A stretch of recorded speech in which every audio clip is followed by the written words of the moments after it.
so much, and thank you all for coming. It's always a pleasure to be back in Chicago, where I lived for 16 years now, on the south side. A little louder, please. Okay, better? Yes. Thank you, thank you. Whether you date the end of the Cold War from the fall of the Berlin Wall, which is about 20 years ago, or whether you date it from the collapse of the USSR in 1991, the Cold War ended before most university students were conscious of the world around them. To most people of college age, the Cold War is something from a bygone era, something like the Vietnam War or the 100 Years' War or the American Civil War. Something in the distant past, and something that's assumed to have long ceased to have any impact on the present.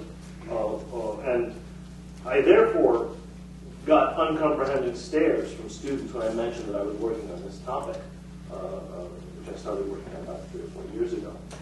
The premise I started from, however, is that the past, and especially the recent past, can very much affect the present. Now, this is an argument that some historians who believe in history for history's sake would dispute. I firmly believe in it, however. And I argue in this book not only that the Cold War very much affected the modern Middle East, but that it created patterns and problems that we continue to grapple with today. Cold War behaviors persist, I argue, and are crucial to important issues like American-Iranian relations or to recent crises like those in Lebanon and Gaza. Now, this book is a result of an interest of mine in the great powers in the Middle East. It goes back to my doctoral dissertation. I've also been studying Soviet Middle East policy since the 1970s and teaching about American and Soviet Middle East policy since the late 1970s. It's not an exhaustive primary source-based monograph. It's not a study of the entire sweep of the history of the Cold War in the Middle East. That would take a much bigger volume. It does, however, draw on the newly declassified American and Soviet documents that are available through the Cold War International History Project and the Woodrow Wilson International Center for Scholars. And these are available online. Just go onto the Wilson Center website and look at their Cold War International History Project. It also depends on other newly declassified documents that are available through the National Security Archive, which is maintained at George Washington University in Washington. So what this is a study selectively based on documents newly available, and it's an extended essay in which I treat what I think are several of the most important aspects of the interaction of the superpowers in the Middle East. I'm going to talk about 6 of those aspects today, and then I'll conclude with a brief discussion of how I think those lingering patterns from the Cold War affected the crises in Lebanon over the last 2 years and in Gaza over the last few months. So let me go through my 6 main themes first. I argue, firstly, that the dynamics of what happened in the Middle East during the 45 years of the Cold War, from 1945 until 1990, created enduring patterns which we're still living with 2 decades after the end of the Cold War. Some of these patterns are actually older. They derive from the heritage of the Middle East as a region whose politics have for long been highly penetrated by the interventions and interference of the great powers. A historian at Princeton by the name of Carl Brown called the Middle East, and here I'm quoting Brown, the most penetrated international relations subsystem in today's world. And I think he's right. It's true. Other parts of the world were subject to intervention and interference from external powers, but the Middle East, I think, is the most, I agree with Brown, is the most penetrated subsystem in the world. I think we have to understand that this is the case to see what happened in the Middle East during the Cold War, and also some of the momentous events that have taken place in the Middle East since the end of the Cold War. These more recent events with Cold War roots include 2 American wars in the Gulf, the 1991 war to drive Iraqi forces out of Kuwait, and the more recent 2003 war that resulted in the occupation of Iraq. The Afghan war, and you may call it war, you may not call it, but terrorism by radical Islamic groups directed at the United States and at other countries, as well as other regional wars and instability. In profound ways, I would argue, Each of these major regional events of the past 2 decades was driven by Cold War patterns and practices. One of the most striking examples of the persistence of the relics of the Cold War is the monstrous outcome of American support for the Afghan Mujahideen and for their compatriots brought in from all over the Arab world and from the Islamic world by the United States and its allies, Pakistan, Saudi Arabia, Egypt, Israel, Algeria, many other countries, in order to fight alongside the Mujahideen against the Soviet occupation forces. These two linked groups of Afghan and foreign fighters were the nuclei of al-Qaeda and the Taliban. I argue that both of these groups are what I call bastard offspring of the Cold War that still haunt the region and still haunt the world to this day. The same methods that produced them, the same methods that American and other intelligence services used to produce outfits like the Taliban and like al-Qaeda are, I would argue, still in use in the American-Iranian Cold War, the ongoing struggle for influence between Iran and the United States and the Middle East. We know that the United States, from press reports, we know that the American government is extending covert support to anti-regime groups, as well as to breakaway groups in Iranian Balochistan and Iranian Kurdistan. Iran, similarly, has supported groups fighting against U.S. troops in Iraq in the past and elsewhere in the present. I'm going to come back to this idea of an American-Iranian mini-Cold War later on, but that is my first point. My second point is that since the Cold War ended, there's been a continuation of many American policies and approaches that were supposedly predicated on a powerful Soviet menace, which has now disappeared. During the Cold War, the need to confront this perceived menace led to the issuance of one of the first Cold War doctrines, the Truman Doctrine of 1947, which applied in particular to the Balkans, Turkey, and Greece. It later led the same need to confront this Soviet menace, later led to the issuance of the 1958 Eisenhower Doctrine, whereby the United States pledged to support any Middle Eastern state that was menaced by what President Eisenhower called international communism, capital I, capital C in the doctrine. This was a speech to a joint session of Congress. Immediately after World War II, Turkey and Iran were among the first arenas of the growing American-Soviet rivalry, highlighting the strategic position of both of these countries on the southern flank of the USSR. This rivalry soon spread to the rest of the Middle East, which became a prime locale for Cold War competition. Now, when people think of the Cold War, they think of Berlin. They may think of the Korean War or even the Vietnam War. They may think of Cuba. They very rarely tend to think of the degree to which the Cold War influenced conflicts in Central America or Africa or the Middle East or South Asia. But my contention in this book is that the Middle East was a primary arena of Cold War rivalry. The competition between the two superpowers and their ruthless subordination of all other aims to achieving advantage over their rival only intensified in the 1960s. And it was in the 1960s that the Arab-Israeli conflict became subsumed into, and in fact became part of the Cold War rivalry for the next couple of decades. As time went on, most of the leading Arab states came to be identified with the USSR, and Israel came to be identified with the United States. And it is an important argument of this book that the Cold War further envenomed, further complicated, actually worsened the conflict between the Arabs and Israel. Then, a decade after the end of the Cold War, under George W. Bush, the United States shifted imperceptibly in the Middle East from warring against communism to a global war on terror, and from a crusade against what Ronald Reagan called the evil empire to another crusade against the axis of evil, the term that President Bush used. Not only did American foreign policy over the past 8 years, in my view, become focused on terrorism in much the same excessive and overblown way as it once did on communism. Beyond this, and this is something that really struck me, a relatively modest American military presence in the Middle East to confront the USSR and its formidable allies has, since the end of the Cold War, metastasized into a massive air, naval, and ground presence. This presence stretches from one end of the Middle East and into Central Asia, as well, including as well the Horn of Africa. It today constitutes the largest current commitment of U.S. forces outside our borders. The striking thing, and I think Americans are unaware of it, is that this is a radical shift from the much more modest U.S. military profile in the Middle East in preceding decades when the United States faced a formidable Soviet rival that was supported by strong regional allies. So that's my second point.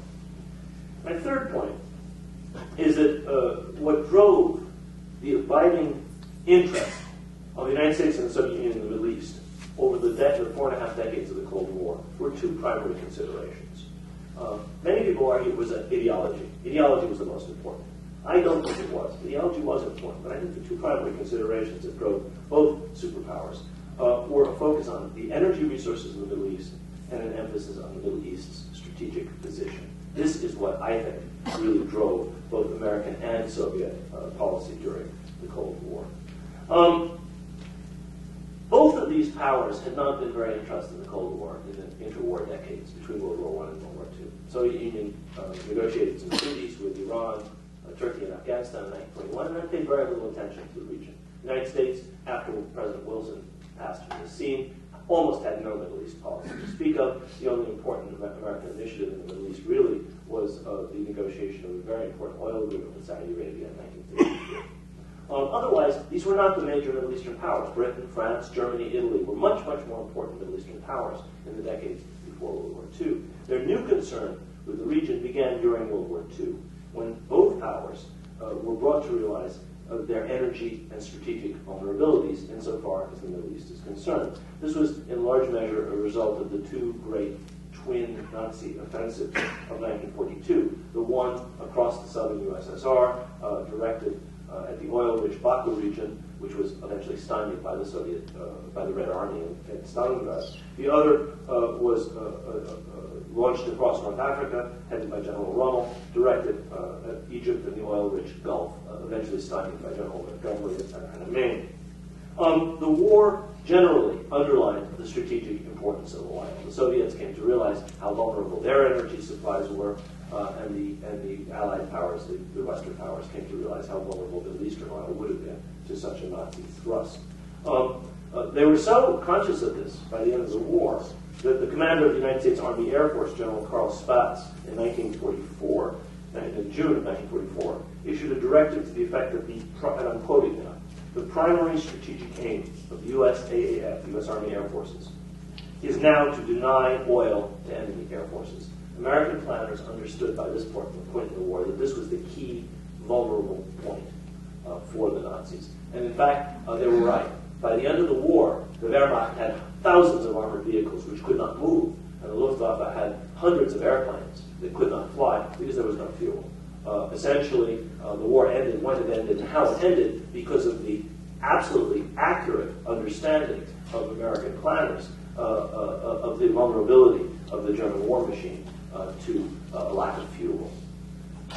Equally importantly, the strategic vulnerability of the USSR from the south and the strategic vulnerability of the Middle East to the Soviet Union, and the strategic vulnerability of the Middle East from the north, were underlined for policymakers on both sides by wartime developments. This sense of both the dangers and the opportunities in the Middle East, as far as strategy and energy are concerned, carried over into the Cold War and shaped the thinking of policymakers on both sides of the Iron Curtain.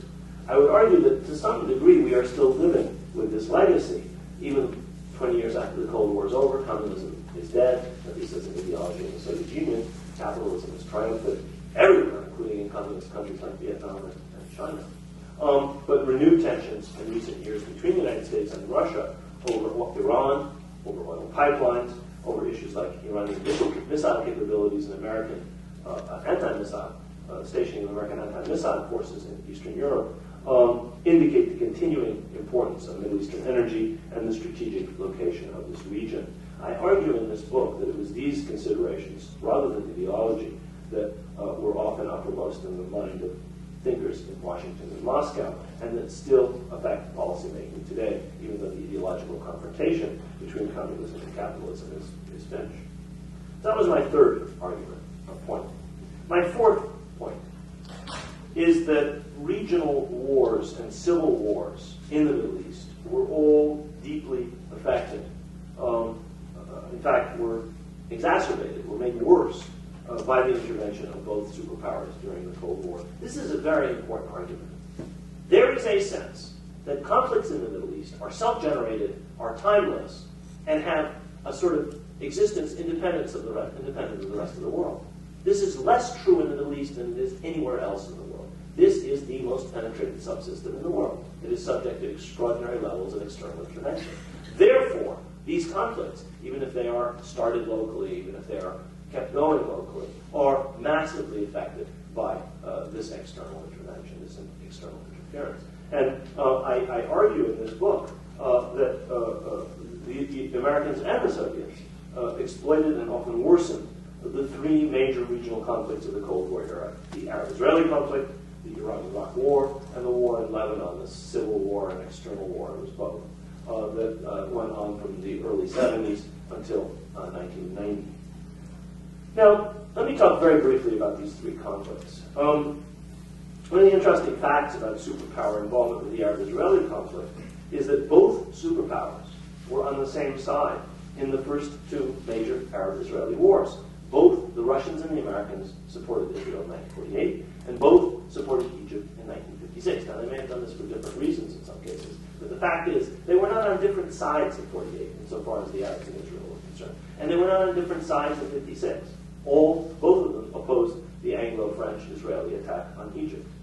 It was only after this, and in fact really in the 1960s, that the conventional alignment, or the alignment we think of as conventional, of the Soviets with the Arabs and of the United States with Israel began, inaugurating a much fiercer level of conflict between the two sides, which came to a head in the 1968-70 war of attrition along the Suez Canal, and later on to a real crisis point in the 1973 war. In the war of attrition, Soviet combat pilots and air defense crews were deployed to Egypt in a combat capacity. They weren't advisors, they were actually fighting in Egypt alongside the Egyptians. On the American side, the United States, which desperately needed top-of-the-line Phantom fighter bombers in Vietnam, was sending some of them to Israel. Why were both sides doing this? Because this conflict came to be seen as part of an integral part of the Cold War, as important to both of them as the Vietnam conflict in some respects. I think nothing was as important for the Johnson administration, perhaps, or for the Nixon administration afterwards, as Vietnam. But it's clear that if they were diverting some of the limited production of that force to Israel, they saw this as part of a proxy war against Soviet proxies. The 1973 war featured an American-Soviet nuclear confrontation, which caused the leading historian, Walter Isaacson, of the Nixon era, to describe this as, quote, possibly the most serious international crisis of the Nixon presidency. This was the nuclear alert at the very end of the October War. I point out in this book that the Americans and the Soviets said, both of them, that they were working for peace in the Middle East. But I would argue that both did much more to stoke and inflame the Arab-Israeli conflict than they did to solve it. For example, in this book I show how Kissinger, while he was telling the Soviets during a visit to Moscow at the very end of the October War that he would work for an immediate ceasefire, went on to Tel Aviv and told the Israeli leadership that they should feel free to continue to advance. He wouldn't do anything. In other words, advantage over the Soviet Union was more important than bringing this conflict to an end. It's clear at multiple stages, this is only one of them, that peace between the Arabs and the Israelis was consistently less important to either superpower during the Cold War than was advantage over their rival. For example, newly declassified documents show that in 1971, Secretary of State William Rogers came back to Washington from Cairo and told the President and National Security Advisor Kissinger that Sadat had told him that he was ready to make a peace treaty with Israel, a bilateral, separate peace. He was going to leave the Syrians, the Palestinians, the Jordanians behind and go and do a deal, or was willing to do a deal. Rogers came home expecting to be greeted with open arms, but was told by the President and Dr. Kissinger, we're interested in getting the Soviets out of Egypt. We don't really care very much about it. If they want to do a deal with Israel, let them kick the Soviets out first, and we'll help them with the Israelis. So my point is that advantage over the Soviet Union was more important to President Nixon and to Secretary Kissinger than was Arab-Israeli peace. Lebanon was another case of the superpowers and other regional actors exploiting the conflict for their own purposes. I talk about how this happened in the book. I won't go into it. In the case of Iran and Iraq, by far the most destructive war of the Cold War period in the Middle East, by the This 8-year war killed hundreds of thousands of people, devastating large parts of the border region and much further, and involved the use of horrible, horrible weapons like gas. In this horrible conflict, both superpowers cynically backed different sides at different times, arming and giving intelligence assistance to both sides. The high point of this is, from my perspective, can be seen in a picture which is available from the National Security Archive of later Secretary of Defense, at that time presidential envoy, Donald Rumsfeld, throwing himself into Saddam Hussein's arms during a visit, one of his 2 visits to Baghdad during this period, 1983. At times, as I said, the two backed both Iran and Iraq, arming both and giving both intelligence about their enemies, as well as backing parties like the Kurds. All the regional actors involved suffered terribly from this war. Among those who suffered the most were the Kurds. The United States supported the Kurds again and again during their conflict, as did the Soviets, strangely enough. In 1945, the Soviets supported the setting up of a autonomous Kurdish republic in northern Iran, which is only, after the Soviets removed their support, liquidated by the Iranian government. And one of the people who played a major role in this, Mullah Mustafa Barzani, later on plays a role in other episodes of the Kurdish national epic. He's the father, in fact, of the current Barzani, who's one of the leading Kurdish leaders in Iraq today. The United States supported the Kurds, and then in 1975 dropped them because the Shah had decided to cut a deal with Saddam Hussein. And when Kissinger was criticized for this by one of his horrified aides, he told him, quoting him, "Covert action is not missionary work." Can't imitate Kissinger's groveling voice, but imagine. There's no particular animus towards the Kurds. The point was, in these kinds of conflicts, small actors tend to get trampled underfoot. I would suggest that while the superpowers did more to stoke the fires of war than bring peace between the Arabs and Israelis, and though they probably exacerbated the Lebanese war, their role in the Iran-Iraq war is a truly sordid, perhaps one of the most sordid chapters in the history of the involvement of both superpowers in the Middle East. That's my 4th point. My 5th point is that the record of both superpowers as far as democracy promotion in the Middle East was not very good either. We probably shouldn't be surprised about this in regard to the Soviet Union. As we know, democracy promotion was never very high on their agenda, in spite of the lip service they may have paid to this principle. But the record of the United States, which has always praised its own commitment to freedom the world over, was in fact not much better in this regard. I draw on the writings of a Cold War historian by the name of Arnie Odwestad, who explains that neither the proclaimed Soviet foreign policy objective of justice nor the American foreign policy objective of freedom necessarily meant support for democracy. What the Soviets meant by justice was economic justice, or a greater degree of economic equality. What the United States meant by freedom essentially was economic freedom, support for a free enterprise system. This translated into support by both sides for authoritarian regimes that had the merit simply of being aligned with them. It almost didn't matter whether they supported justice for the Soviets to align with them. It almost didn't matter if they really were vigorous supporters of the free enterprise of the United States to take them on. Essentially what mattered was that they aligned themselves with one or another superpower for either Moscow or Washington to welcome them.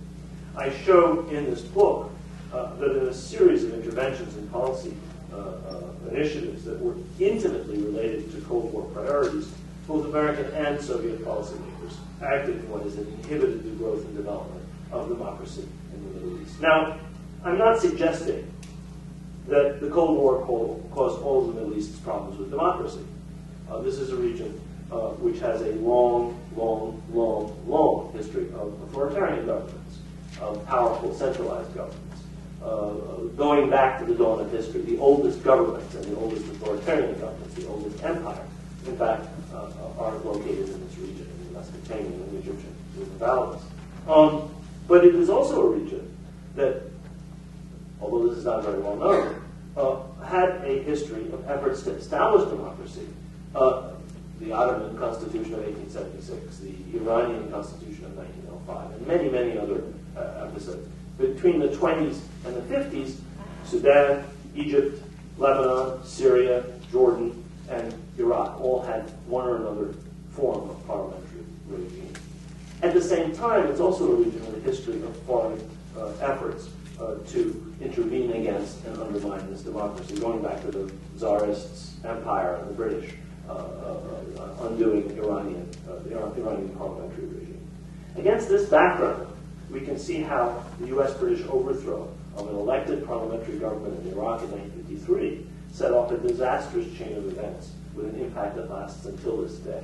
It's an impact that affects not only U.S.-Iranian relations, but also affected the democratization process in Iran itself. This is the last freely elected parliamentary government in Iran, and we brought it to an end. It wasn't brought to an end by the Iranians. It was brought to an end by a coup sponsored by Britain and the United States.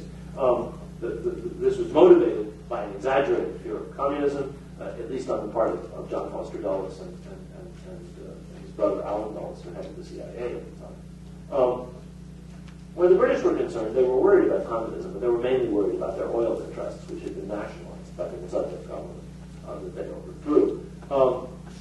It is an instance of the British, to some extent, luring the Americans into doing this. This same pattern of democratization going by the wayside, either because of the callousness of Soviet policy or the callousness of the policy of the Western powers, repeated itself in several other Middle Eastern countries.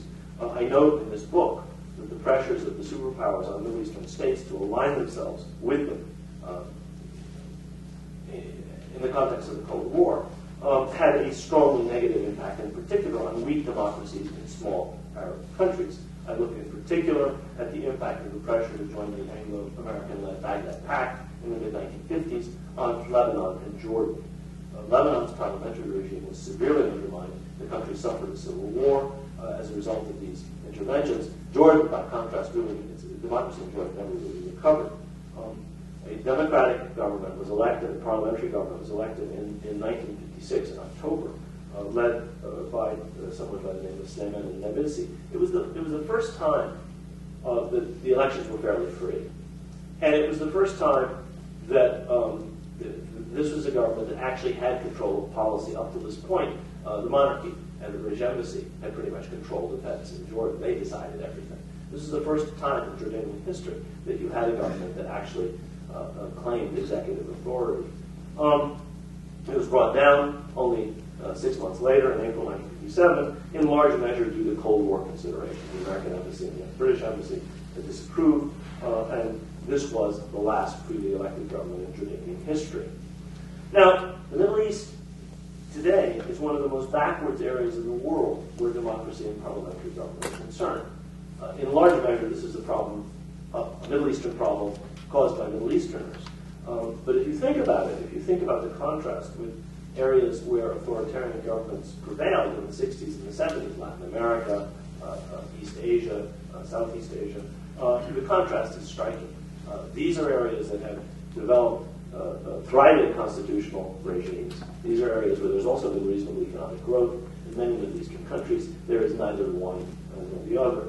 I argue in this book that this Cold War legacy, together with the undemocratic effect of the concentration of power in the executive due to wars. War always leads to a concentration of power in the executive, and wars in the Middle East have had that effect. These things together are among the reasons for this democratic deficit. Now, they're not the only reasons. There are indigenous reasons, but the superpowers certainly didn't help.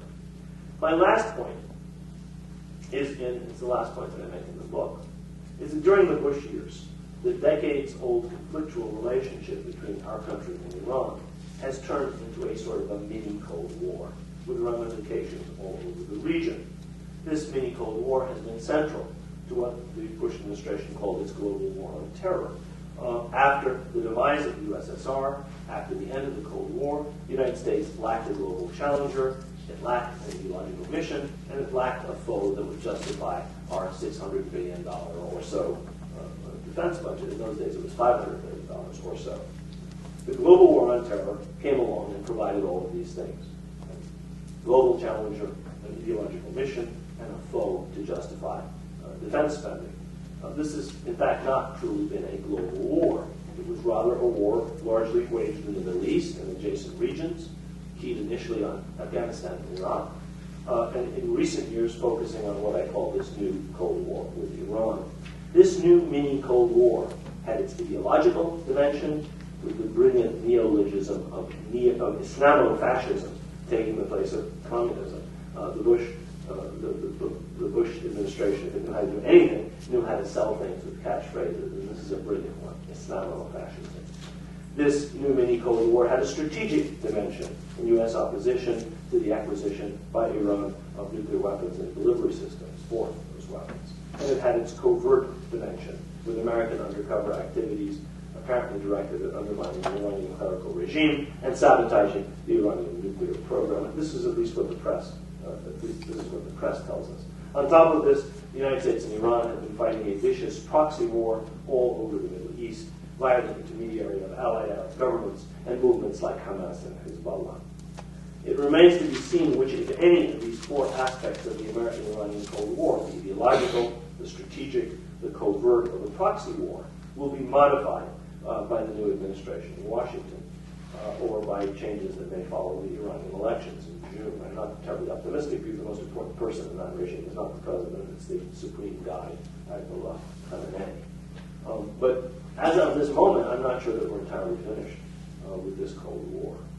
Let me conclude by discussing two arenas where the proxy war between the United States and Iran has been waged with great ferocity in recent years, and where I think it still may be ongoing in spite of the change of administration in Washington.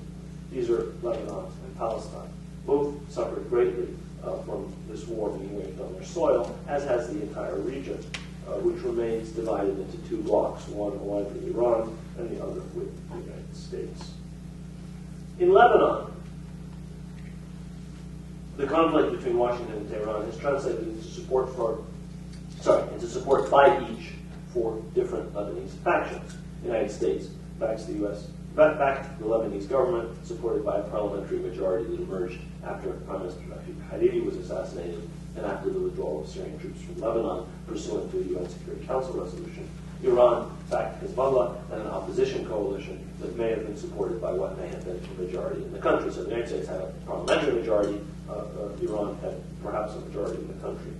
But this proxy war went beyond external powers aiding their local allies. Iran and Syria helped to arm Hezbollah with a broad range of sophisticated weapons in very large quantities, anti-tank weapons and rockets in particular, while the United States armed and trained the Lebanese army, but more importantly, provided nearly $2 billion a year in military aid to Israel.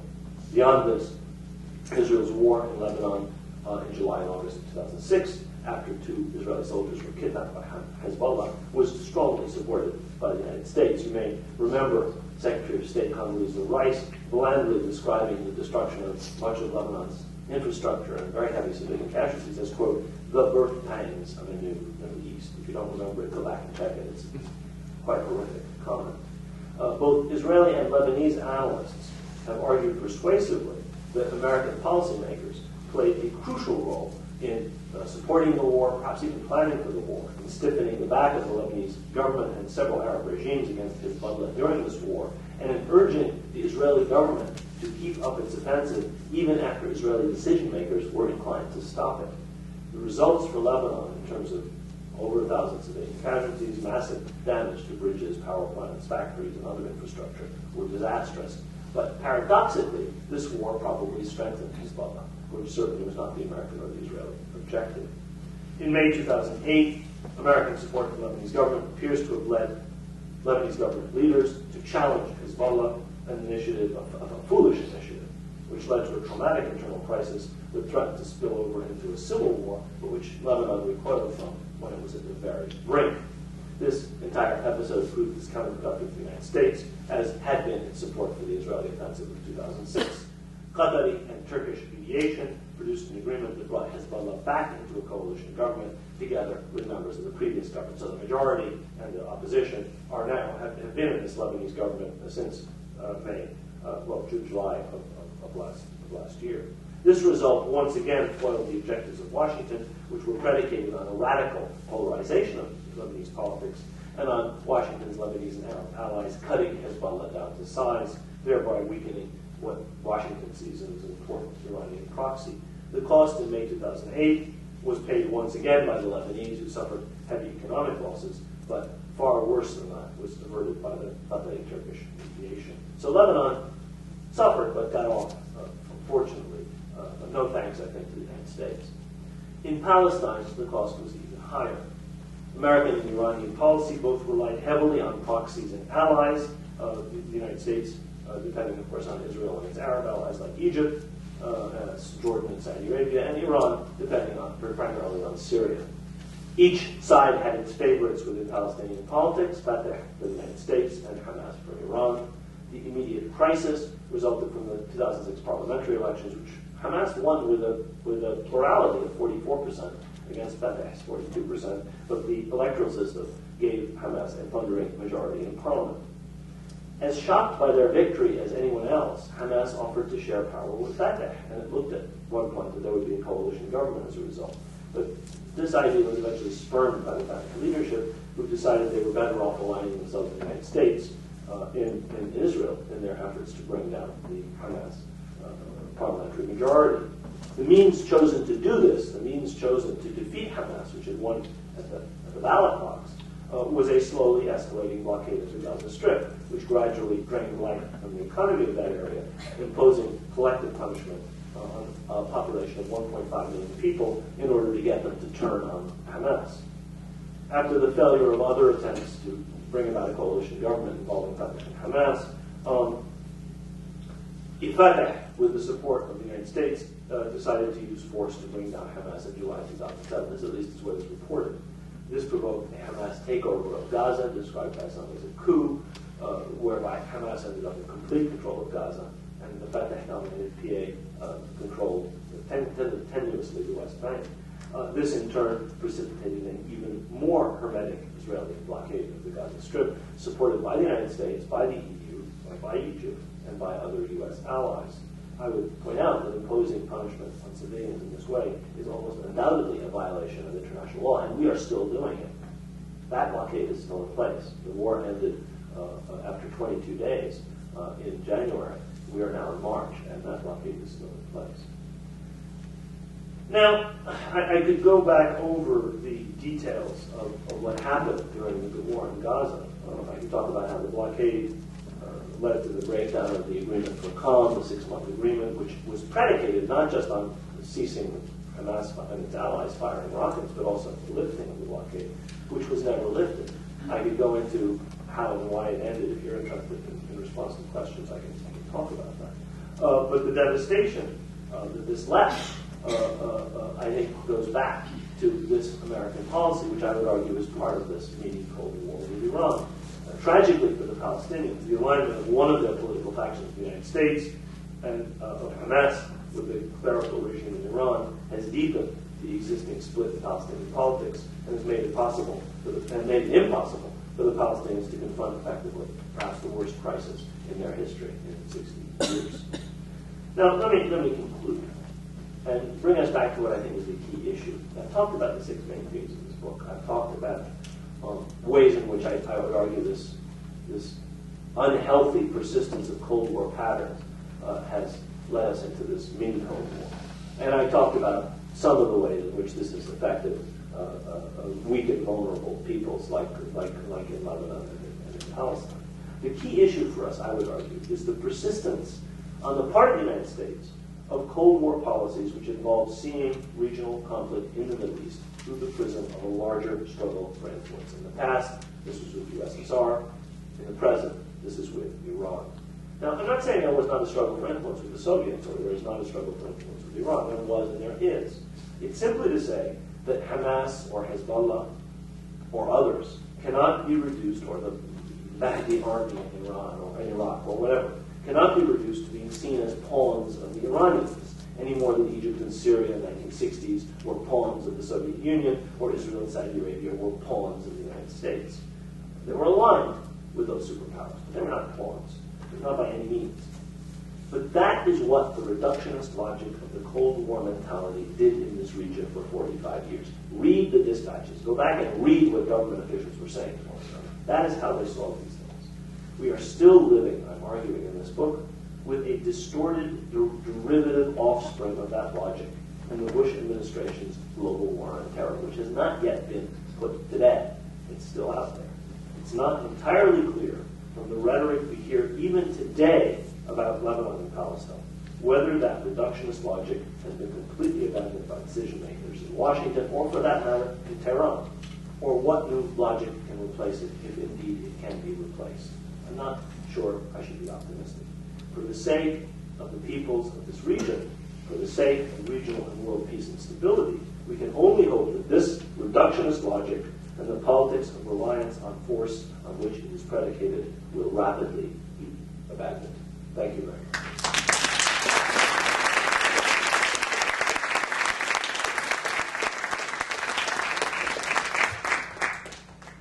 Well, you're not big powers anymore. You don't have the right to take decisions like this. We're the big power, and we don't approve. And as far as the Soviets were concerned, it was easy to understand why they would support Egypt. They had already shipped Czech arms to Egypt. They had already agreed to finance the high dam. Egypt, they were hoping, would become closer and closer to the Soviet Union. So there were specific reasons in the 40s and the 50s. Why did this change in the 60s? It changed in part because it became possible for American policymakers to see Israel as a proxy against the Soviet Union, against Soviet proxies in the region, at a time when they were obsessed with Vietnam. They were obsessed with the fact that the United States was not winning, it was losing in Vietnam, actually, in the late 60s. And so President Johnson and his advisors, people like Walt Rostow, Eugene Rostow, George Bundy, Arthur Goldberg, all of whom were fervent supporters of Israel, but all of whom were fervent Cold Warriors at the same time, said, well, here you have a perfect case. The United States alignment with Israel serves American Cold War objectives, which in fact came to be a conventional wisdom in Washington for decades, that the United States needs Israel. Israel is a vital strategic ally because of this conflict with the Soviet Union. Once the Cold War ended, at the end of the 80s, that whole logic obviously disappeared. That didn't stop people from repeating it. In fact, things changed fundamentally with the decline of the Soviet Union. But that explains in part why you had this alignment of many Arab states with the Soviet Union and Israel with the United States from the 60s onwards, late 60s onwards. Yes, sir. Can you describe the origins of this new U.S.-Iranian Cold War? Mm-hmm. It seems that the inclusion of Iran in the Axis of Evil was almost inadvertent. Is it more a product of the Cold War or just with the invasion? Well, it's not a product of the Cold War. It really goes back, if you want the truth, it goes back to the Iranian Revolution. It goes back to a sense in Washington of chagrin at the loss of a major ally in the Shah. It goes back to a sense of humiliation at the ill treatment of American diplomats who were held hostage for a year, more than a year, by the Iranian revolutionaries, by the students who took over the embassy. It goes back to the fact that Iran moved from being one of the major allies of the United States in the region, with Turkey and Israel the major ally, to being a hostile power, at least a power that wanted to be independent both of the United States and the Soviet Union, and proclaimed its hostility. It was and was enraged at the fact, not just the Iranian elite, many Iranians, I think, were enraged at the fact that the United States had overthrown a parliamentary government back in the early 50s, and then continued to support this autocratic regime of the Shah for the intervening decades until the end of the 70s. That's really the origins of this. It does not come to take on, I think, the importance that it came to take on until much later. Really, it's not, I think, until the Clinton administration and then the Bush administration that you get this sense of Iran as a major enemy of the United States. And it becomes what I call the mini Cold War over the last 8 or 10 years or so with the Bush administration. Now, you say it's accidental, the inclusion of Iran in the Axis of Evil. I don't think it is. I think that the worldview, which sees everything in terms of terrorism rather than in terms of what's actually happening, that sees things in these black and white Manichaean terms, necessarily and naturally looks upon Iran as an enemy. There's no gray in that worldview. And in any case, you almost need Iran, because otherwise none of this holds together. I mean, it's a pretty weak argument to begin with, but none of it holds together at all without Iran. It's an interesting question, though, because when, after 9/11, they were looking for someplace to go after Afghanistan, the target decided upon was Iraq, a country which had nothing more to do with 9/11 than did Iran. But there were people who were arguing for going after Iran. So I'm not sure it's entirely coincidental. I think there was a sense on the part of policymakers in the Bush administration that the United States was freed of limits by the end of the Cold War, and that the Clinton administration had shamefully allowed fetters to be put on this giant that should be completely unleashed, and that having been attacked, the United States had the right to do absolutely anything. Unbound by law, international law, treaty, alliances, the need to consult the United Nations, common sense, anything else. So they went off and they assumed that American power was unlimited, and the results are visible to all of us in Afghanistan, Iraq, and elsewhere. Yes, sir, in the back. You. Yes. Thank you. Isn't the paradigm of what you refer to a mini Cold War between Iran and the U.S. today really a paradigm of a war between a Shiite Iran and a hardcore Sunni Arab world over hegemony in the Middle East? Yeah. You know, that is the way it's peddled. I mean, there's a cottage industry in the Middle East. I think some of it's actually done on the line in Virginia, frankly. But you read it in the Middle East. You know, I went from Beirut to Cairo in November, and I read the exact same editorial in two completely different papers, talking about the establishment of an Islamic emirate in Gaza under Hamas. And the same words are being used by newspapers that have nothing to do with one another. It wasn't exactly the same editorial. And this logic of a terrible threat to Sunni Islam from Shia Iran actually is a logic that was generated first by Saddam Hussein in his war on Iran in the 1980s, and was then picked up much later by American policymakers and by Saudi and Egyptian policymakers. It's a very popular theory in Amman. It's a very popular theory in some quarters of Beirut. So it's not entirely generated by the United States. It's popular in Israel, too. But, you know, at a mass level, it doesn't always work. As I say, people are not always convinced. And it is a fact that Iran is supporting movements that have no Shia in them, have no Shia inclination, like Hamas. Hamas is a Sunni movement in a country that has no Shia, basically. There's almost no Shia in Palestine. So it really does break down in a variety of, when you take it to the real world. There's no question that a movement like Hezbollah, which is a Shia movement, and which in fact its leaders actually believe in this idea of vied faqih, guidance by the mullahs, by the imams, is much closer to Iran in some ways than is a movement like Hamas. But it doesn't make much difference in practice. They're ideologically close. It doesn't make much difference in in Iraq, where you have Shia movements and secular movements, some of which are aligned with Iran and some of which are not. So it has a certain degree of resonance, especially I think in the Gulf, where you have large Shiite populations in southeastern province of Saudi Arabia, in Bahrain, in the Emirates, in Kuwait, obviously in Iraq. Maybe the Shia may be the largest single group. There, Sunni, given that Sunnis have dominated these societies traditionally, Sunni fear of losing their privileges is real, I think. But you know, when I read in Egypt, a country that has had nothing to do with Shiism since the Fatimids disappeared in the 12th century, about the danger of Shiism, I scratch my head. They don't know what they're talking about. I mean, there's no such thing as Shiism in Egypt. There hasn't been Shiism in Egypt for 700 years. It's a Sunni country.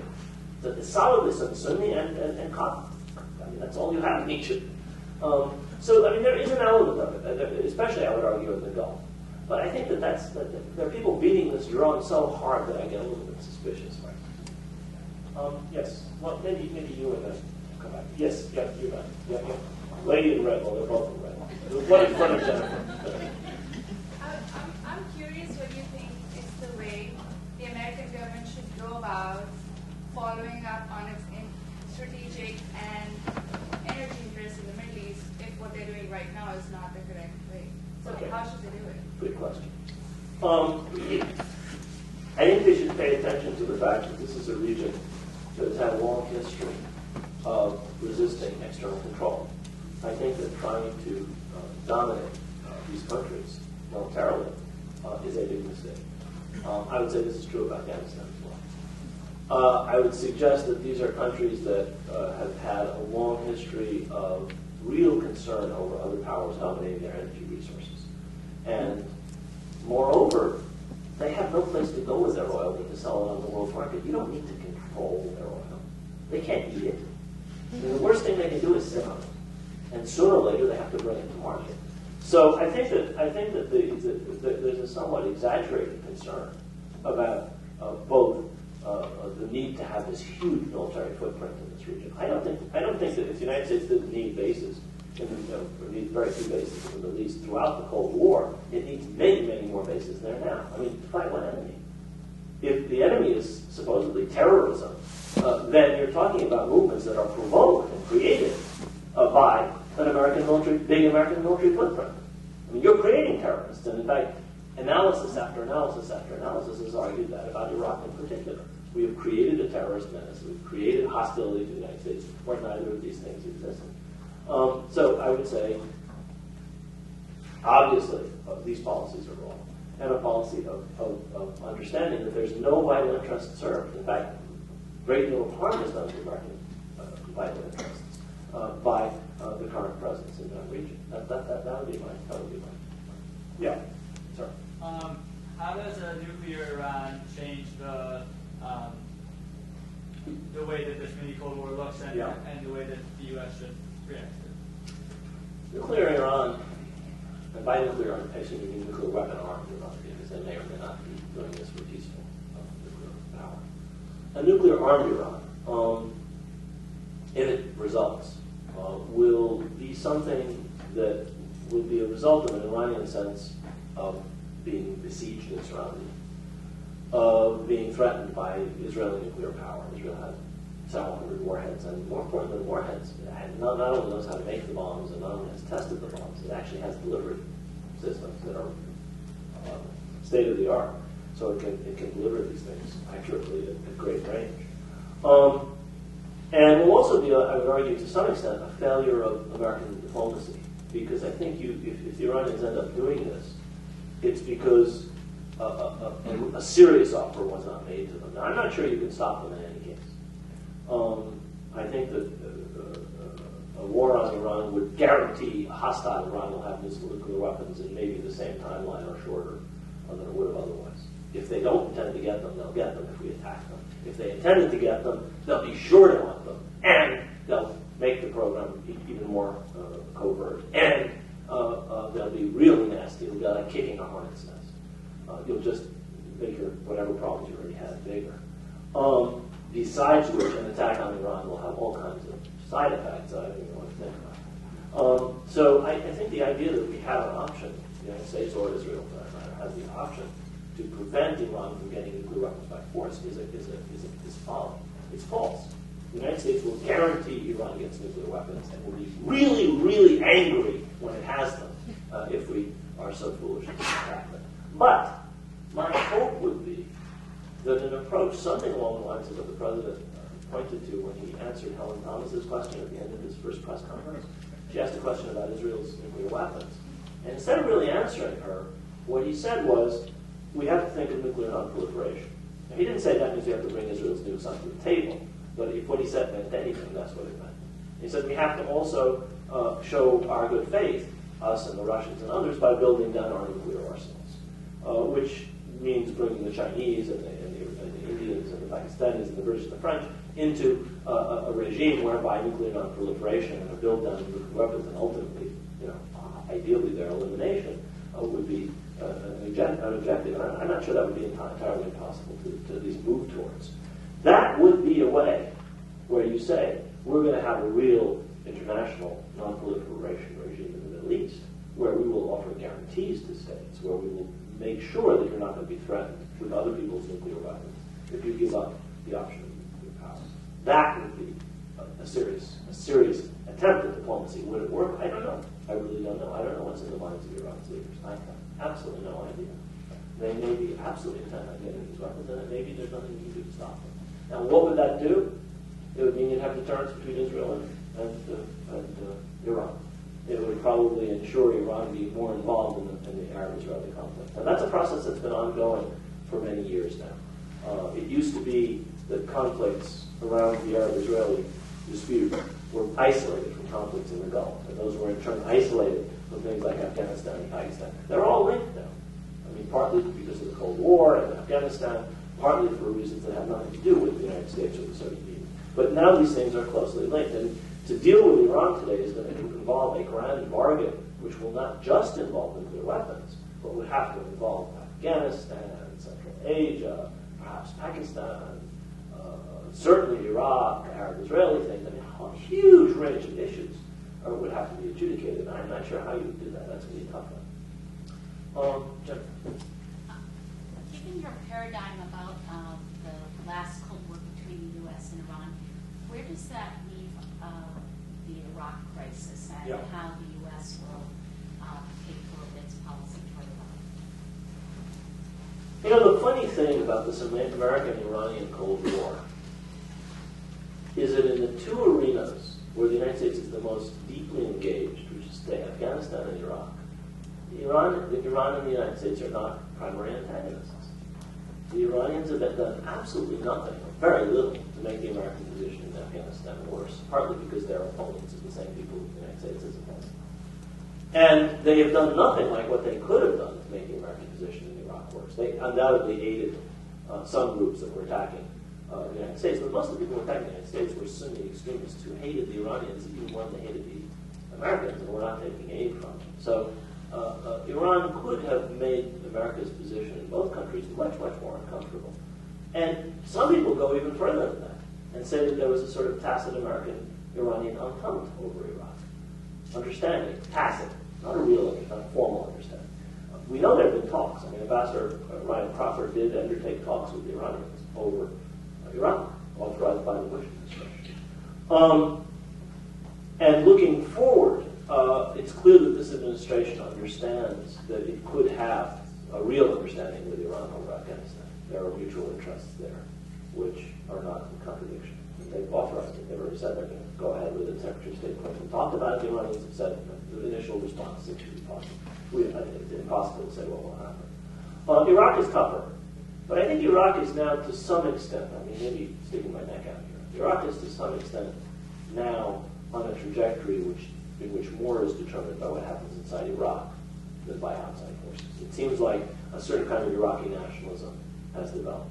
You saw that with the way the Status and Forces Agreement was whittled down from the absurd pretensions of the Bush administration, which would have given the United States a presence, indefinite presence, permanent bases, complete jurisdiction over American forces, complete impunity for American mercenaries and contractors, none of which was accepted by the Iranians. Deadlines that the Bush administration did not want, removal of bases which the Bush administration refused or disagreed with, limitations on jurisdiction and so on and so forth were imposed by the Iraqis. Similarly, from the recent elections, the provincial elections, it's clear that Iran's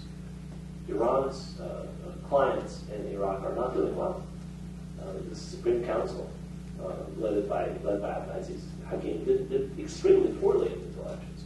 So I think both the United States and Iran are seeing a diminution of their capability to affect outcomes. And I don't know whether the Iraqis are going to get it together. God knows. The country has been ravaged by Saddam's foolish wars, by sanctions, and then by the occupation. The country's a mess. 1 in 6 Iraqis don't live at home anymore. Millions of them are refugees. Another couple million are internal refugees. The country's in a state of chaos. Not slightly less chaotic than it was a year or two ago, but in pretty poor shape.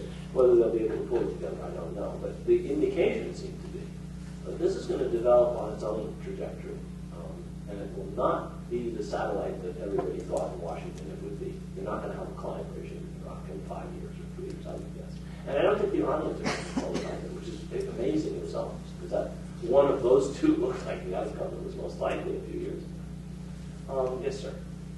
You mentioned that in order to make investment against the Soviet Union, America behind in the background really promoted the conflict between Israel and Arab countries. Yeah. Both sides did. I didn't say just The about. double question is, are they still do they still want to promote it? And second, if they don't want to promote it, do they have the power today with the nuclear weapon and the strength of the Jewish people here to enforce peace in the Middle East? The first part of the question is easier to answer than the second. What I said was that the United States and the Soviet Union, in pursuit of their rivalry, made this conflict much worse. They ratcheted it up. They gave arms to both sides. Each one gave arms to its clients in a manner that made this an infinitely more destructive conflict than it otherwise would have been. I mean, you look at the 48 war and you look at the 56 war and the weapon systems that were involved, and then you look at the war of attrition or the October 1973 war. The destructive power and the sophistication of the weapons involved was just multiple. So they really, I think, did in many ways make the conflict worse because each was using its proxies to gain advantage over the other. This didn't mean that they didn't want to solve it. It means that solving it was just less important to them than the Cold War. There's no. Again, it's like Kissinger and the Kurds. There's no particular animus towards the Arabs and Israelis. It was just that this was our objective, and that was their objective, and that's the way the two sides operate. Now you're asking entirely different question now about what the situation is now. Since the end of the Cold War, you've had a couple of different approaches to this. The first Bush administration realized that the end of the Cold War provided an opportunity, and to their credit, I think they tried to seize that opportunity. That's what Madrid was all about. In the whole history of this conflict, there has been one multilateral meeting of all the parties to try and resolve it, and that was Madrid. Now, Madrid had many flaws, and Madrid did not result in a settlement. But at least at the end of the Cold War, this administration saw the opportunity and tried in its own limited way to seize it. I don't think that has been approved upon yet. I don't think that the Clinton administration gave it the attention that it should have or could have. I think that the approach that was followed from very early on was terribly, terribly flawed. I talk about this in my last book, The Iron Cage, in the last couple of chapters. And I can't be critical enough of the last year or two of the Bush administration, the 8 years of the Clinton administration, and needless to say, the last 8 years, where I don't think the United States did anything like what it could and should have done to resolve this conflict. I frankly think this conflict was resolvable in the early 90s. I think that serious, real energy would have led to multiple peace treaties. I think that the approach taken of allowing the thing to just drop, and in particular, of the so-called interim approach to the Palestinian issue, doomed the efforts that were made. You couldn't have gotten a settlement that way. You could have gotten a settlement, I think, another way. However, you've asked yet a different question. Can anything be done now? Sure, it could be. It's going to be very, very difficult.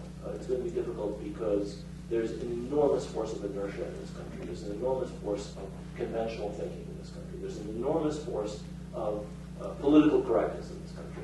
And you see it in particular on Capitol Hill and in the media, where essentially the United States is seen as being 100% on Israel's side. Whatever an Israeli government decides, nobody really wants to argue with it.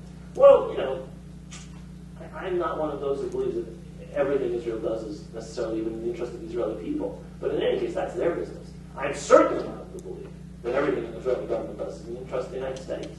Settlements and occupation, which we subsidize and support, harms the United States. Why we should support this is beyond me. But there is a huge, powerful effort to make sure nothing changes. Every penny should continue to go. No word should be said. The word occupation. Rumsfeld himself actually said, I don't even think there is an occupation. And there were people who put occupation in quotes. Respectable people, sane people, not people in an insane asylum. So, overcoming this weight of conventional wisdom and the power of people who really are committed to absolutely no change in the status quo is not going to be an easy thing. It could be done. It would require attention to the American national interest, which is not to be saddled with this albatross. Everybody in the Middle East considers the United States responsible for what Israel does. Everybody in the Middle East sees the United States as unconditionally supportive of everything Israel does. If we really want to, continue down that path, the idea that we can somehow change opinion of the United States and of American policies by the president going on an Arab satellite channel and people using the word respect is I think, futile.